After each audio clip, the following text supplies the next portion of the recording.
in this age of growing efficiency, we can see a growing trend of countries coming together and finding what makes each of their systems tick and work better than their own. For example, Germany is currently aiming for new reforms in their military recruitment, and the U.S. is looking for new ways in which to make its education system more efficient. The U.S. is also looking to completely revolutionize its medical care system and base itself around the French system of healthcare, which has been deemed the country that best provides a system for healthcare, which has care that pleases the populace and proves to be effective as well. However, good the French system may be, we must keep in mind that not exactly everything can or should be copied.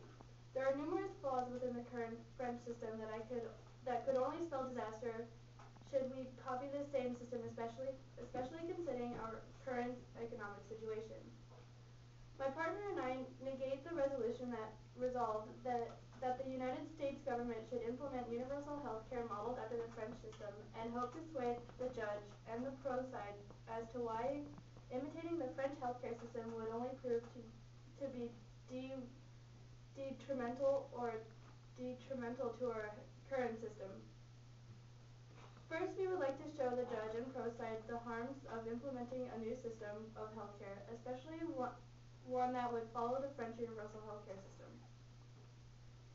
As is, the current French healthcare system revolves around citizens and citizens alone. Our first harm is that, quite frankly, there are some 300,000 totally uninsured people within France itself, unable to gain any form of insurance due to their current situation with their citizenship. Tom Sanborn of the Catholic New Times explains that French healthcare reform 30,000 uninsured. France's experience offers a caution to Canadians seeking similar healthcare reform. Catholic Times, May 21st, 2006.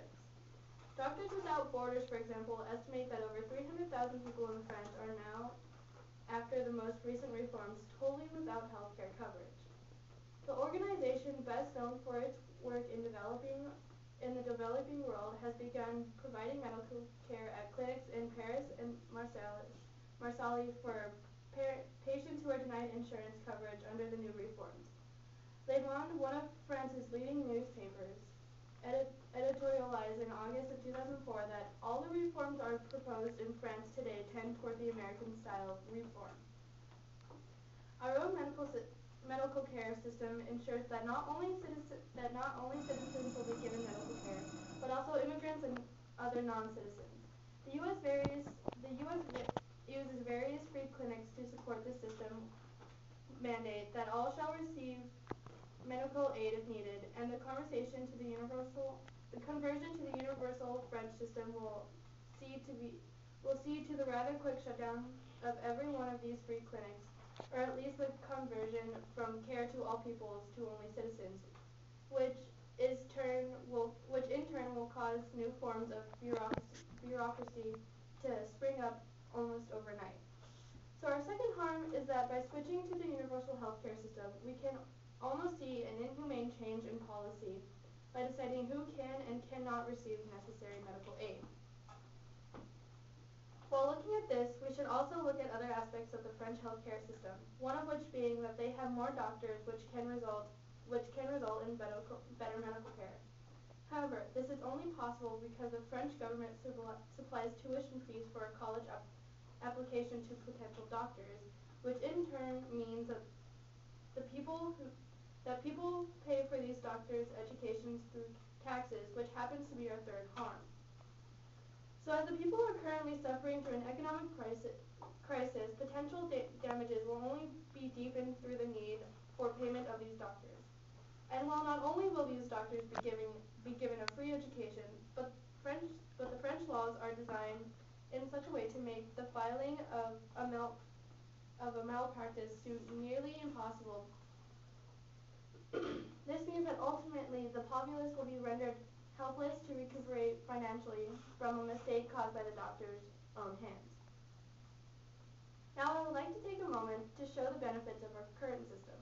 For the past decades, most medical innovations have come from the U.S. reflected through the award of 18 of 25 Nobel Prizes. These innovations, however, only come forward because we are in a free market economy.